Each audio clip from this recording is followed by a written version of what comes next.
Hello everyone, welcome back to my October Eruption of Shame, where we look at the humble games, hopefully the prime games, but we'll see there, the bundles, and now I'm going to also show you some Kickstarter stuff because, it's a pretty crazy, weird month, September it turned out. But this is the October, Eruption of Shame, so we're going to see what games get added onto my mountain on this October. So first of all, we have Remnant 2, which, okay, that's interesting. Keys expire. Please redeem your key before November 4th, 2025. I hate when they do that. Honestly, the game looks rather dark and spooky. It's apparently an action RPG, so maybe I'll be able to handle it. But honestly, I shouldn't have expected any less for the spooky month. It's relatively highly rated, 84% positive, and it's a fairly expensive game that I probably wouldn't have bought myself, so yeah, I guess that works. The next one, though, I'm a lot more excited for, and that is Persona 5 Strikers. Now, I don't know what it is about the Persona games. They're so expensive. They're like $99 in Australia, and yet they often come out just like from Humble. I think as long as we get one Persona game per day of a year, the Humble bundle is probably worth it. And this time we have Persona 5 Strikers. I don't actually know what it is. I think it's like an action RPG, more on a turn based, but I just know it's like an alternate story or an alternate thing to Persona 5. I do have Persona 5. I think it was also given out in a Humble bundle at some point. So I am looking forward to having this one as well, especially given its price and its very positive ratings. But I still need to go back and play more of Persona 3, let alone 5. So, oh well. Yulsant. Now, this one I have seen before. I saw a video played of it by many a true nerd. It is a climbing game. Basically, you're just climbing up a mountain, and it seems terrifying to me. I'm not that I'm really opposed to heights usually, but heights where if I fall down, I'm going to die. Yeah. Then again, it's a game I never would have bought myself. It's $40 worth, and it's very positive, so I don't see much problem with that. Next is Dome Keeper. This is the first of the games I actually wanted on this list. It was on my wish list for a while. In fact, I was very close to buying it because a couple of times they dropped down pretty low in price.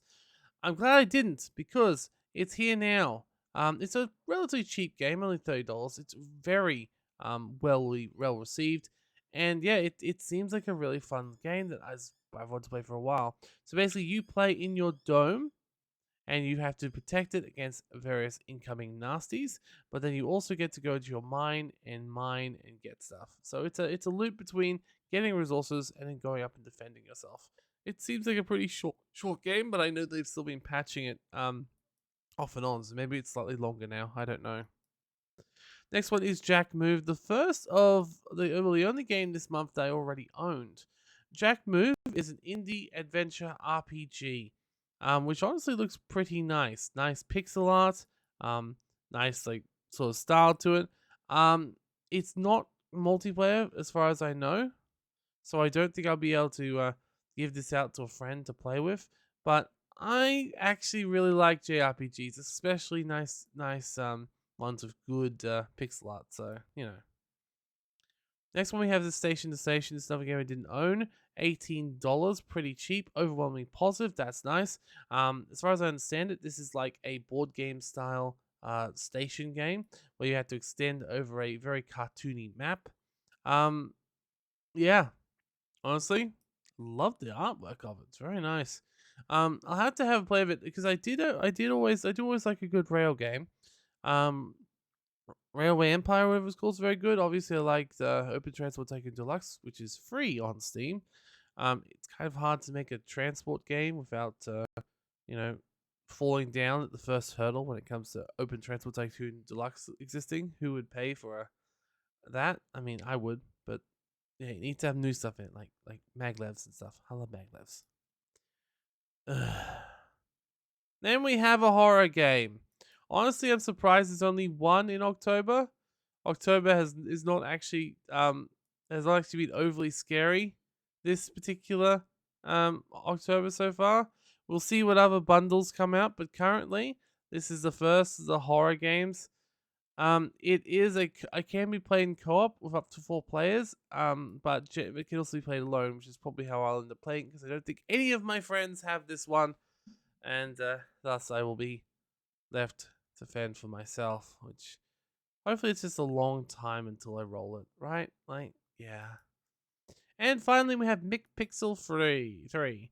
Now, another overwhelming positive game, very small, very cheap. It's meant to be a point and click adventure. I do have McPixel 1, I don't have McPixel 2, so I'm not actually sure how well I'm going to go with this, but it'll be so long until I have to play it and find out. I can already see it's full of references. There's a reference to Witcher. It it definitely is full of a lot of references, so fair enough. I guess with those two games. Realistically, when it comes to it, the humble choice this month, you know what? I think Persona 5 Strikers and Dome Keeper really make it for me. If it wasn't for those two, it would be a pretty underwhelming or disappointing bundle. But having those two games there, yeah, that works for me. How about anyone else? If anyone else has looked at this bundle, what do you think? What's the saving grace? Is there a saving grace? Maybe you don't like any of them. Maybe you already own all of them. Just tell me what you think. Next is Prime, and unfortunately, I couldn't find a reliable list of the Prime games for October. There's been a number of them already released from last time round, so keep an eye on Prime. But I was unable to find a up to date list that was going to be what's coming out in October, so we'll have to skip that for now. Onto the bundles. We have the Indie.io Super Bundle. Now, this one is interesting. It's got a few really good games on it. It's got Koromon, which is one I actually played on my mountain, which will be coming out in the foreseeable future. I really loved it. I absolutely loved it. Brilliant game. Airborne Kingdom I've got but haven't played. Cat Cafe Manager is now on Kickstarter, the second one. To the Rescue was a Kickstarter game I backed. So yeah, this bundle's interesting. One of the Outpost is a Kickstarter game I backed. And also, strange choice for this bundle, given it's still currently mixed in its early access release, which is a shame because I really like the concept. Hopefully, it'll get up there and better. But for $19.40, it seems like a pretty decent bundle, especially to get your hands on Koromon. If nothing else, it's a good Pokemon like. But yeah, interesting. There are a couple of other interesting bundles. One is the Legacy of Adult Swim bundle. I honestly expected this to be a little bit larger. The fact it only has 9 games in it, despite the fact that Adult Swim has an awful lot of great games included on it. I found myself mostly skipping this because the only game here which would actually be something I'd want would be this Rain World here, and I already own it. And even then, I only want Rain World because a friend, or actually a student of mine, loved it and wanted me to play it. I know that he'll ever see the video because but still, I was like, okay, I'll get Rain World. But I've already done that, so the rest of these games I either already own or have no interest in owning. But if you want to, it's a relatively small little bundle, $29. It's okay. The one I did buy was this Jurassic World Evolution Completionist bundle, because I wanted to fill up my DLC. I gave out the base games to a friend, and yeah, that was a good idea because then I have all these skins, these DLCs, which have newer dinosaurs and stuff. It's only $30 bundles, but for all that DLC, that's like a couple $100 worth of DLC, so I figured it was pretty much worth it. Then on the Fanatical side of things, pretty light on Fanatical 2, unfortunately. The Build Your Own Sci-Fi bundle had a bunch of games which I really didn't think looked that good. I think the best ones are obviously Rings of Saturn. I played a few of those before. Encased it was very good. I played a little bit of that for Mountain of Shame. I don't think that one's out yet. I hope I get to play more. Please request it. And there's a few others, but like I didn't really see much interest in actually buying this one. The Diamond Collection was similar, mostly because I think I owned most of the good stuff already. There's some good stuff in here though. Wasteland 3 is good. I backed that on Fig. After Image is a Kickstarter game I backed as well, which is meant to be quite good. I think I did buy Novalands and a couple other things, but I don't know if it's this bundle. Yeah, I bought Novalands, Wrath, and Slayers. But as you can see, there's a bunch of other games here which have been given out many bundles before. Nothing really overly like exciting, but still. Next, we have the Build Your Own Special Editions bundle. I do always like this one, especially for a game that has a bunch of DLC. It's a good excuse to get something you otherwise wouldn't. That being said, a lot of these ones I already had. If you haven't, Frostpunk, great game, sequel coming out soon. Fallout New Vegas, great game. Fallout New London is also out if you want to play that. Dishonored Definitive Edition, fantastic game as well. Just an amazing game, honestly. Dishonored is fantastic. It's got this real interesting aesthetic to it. You've got a real stealthy, actiony sort of game.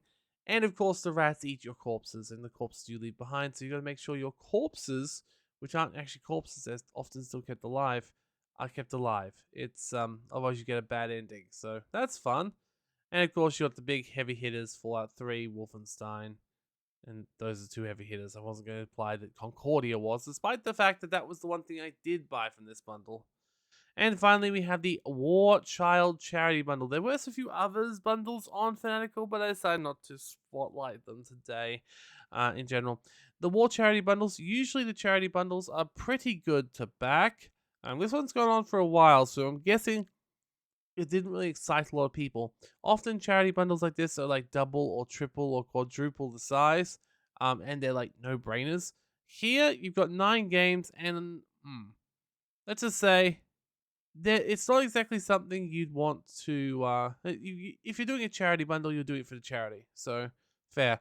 But the games themselves are okay, nothing too crazy. Death and Taxes is very good, as you hopefully will see today, I think, when that gets released as a members mountain to the wider variety of things. I really enjoyed Death and Taxes.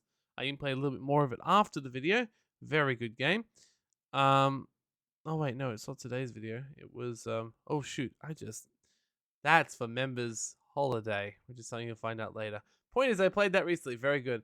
South of the Circle. I think I've heard good things about that one. Cook Serve Forever. People love that, but yeah, it's like, yeah, I think the best thing here is the Assemble with Care. I think that's, if that game's what I think it is.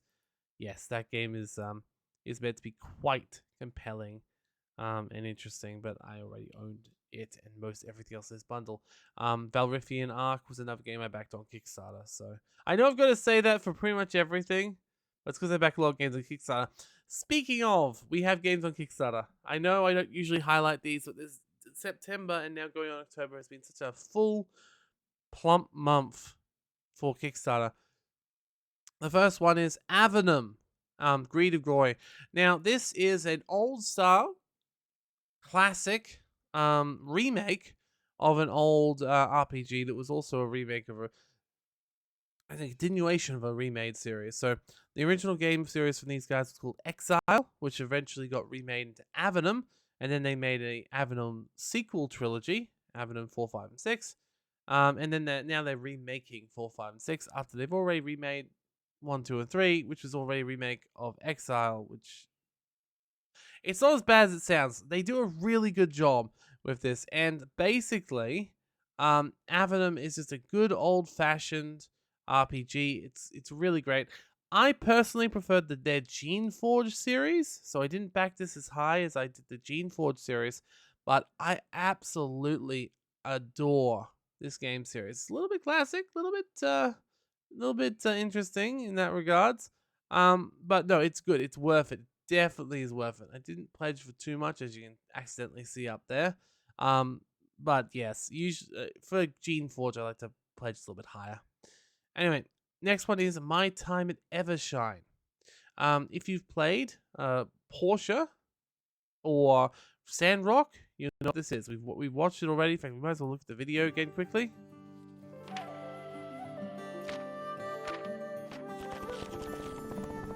Yes, if you've played Porsche or Sandrock, you know exactly what you'll get here. But this time, we're not just building upgrades to town, we're building a whole town.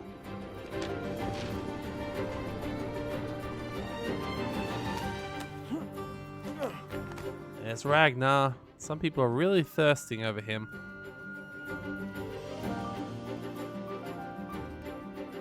I don't know what it is about Sandrock, but Pathia can really make a game that women seem to thirst over.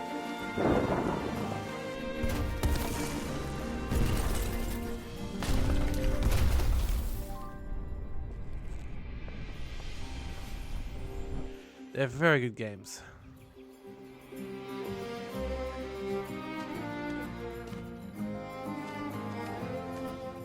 A little bit of Breath of the Wild use of a paraglider there.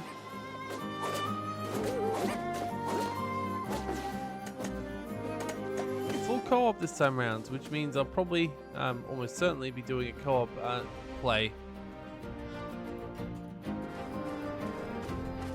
which I'm sure won't lead to that.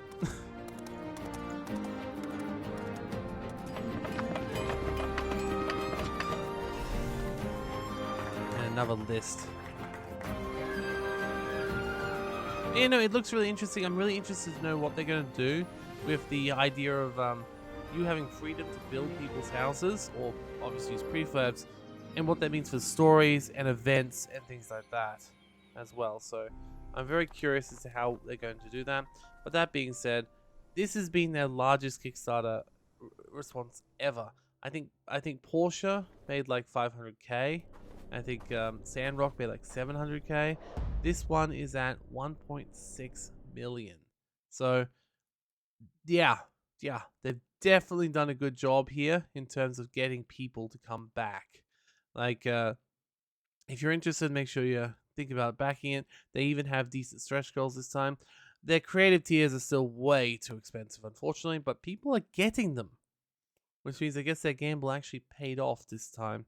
Last time, it was just too expensive for most people, but this time, no. I guess people have had 2 games that were their favorites from them now. So yes. So yeah, interesting. The last game I want to highlight is Forge of the Fae. It has a beautiful aesthetic, and its music is great too. It's actually got one of the original composers of Breath of Fire in there, and I love the Breath of Fire 3 soundtracks. I loved playing that. So like, I was like, whoa, Breath of Fire, yes please. It's sort of got like a, as you'd see, a bit of a almost Mario RPG style. So like a Mario RPG style combat combined with a Breath of Fire or Final Fantasy style art style. So quite nice. What's a little secret battery in there too?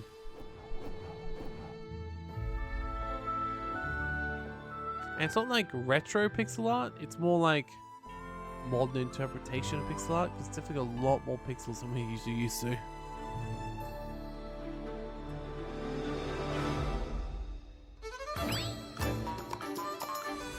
Now, it should be said, in my experience, which is a lot of Kickstarters, like over 300 of them at this point, JRPGs have a fairly good track record.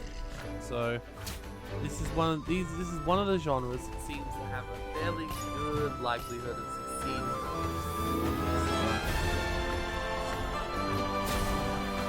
So I do certainly like to back a bunch of JRPGs.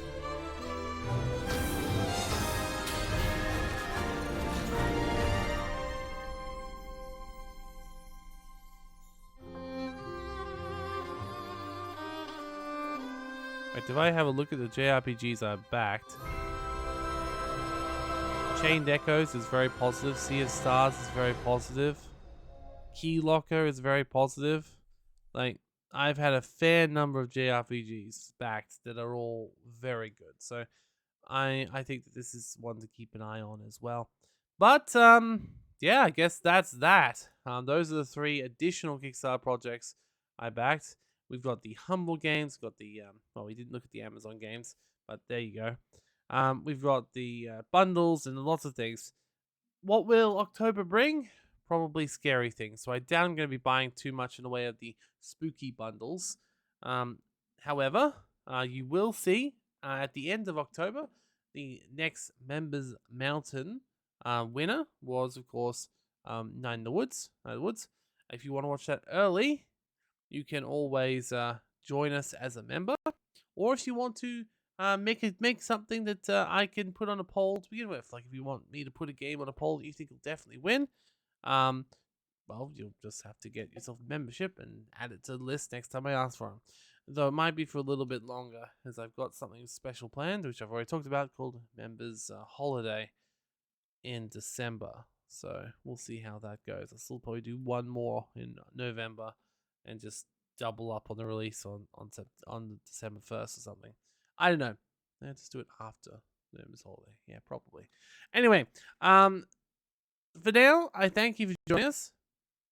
And I'll see you all. I'll see everyone next time. be sure to leave comments in the comments about what you liked and didn't like about this month. Are you excited about any of the games in the Humble? Are you excited about any of the games in Kickstarter? Tell me all about it. For now, thank you and goodbye.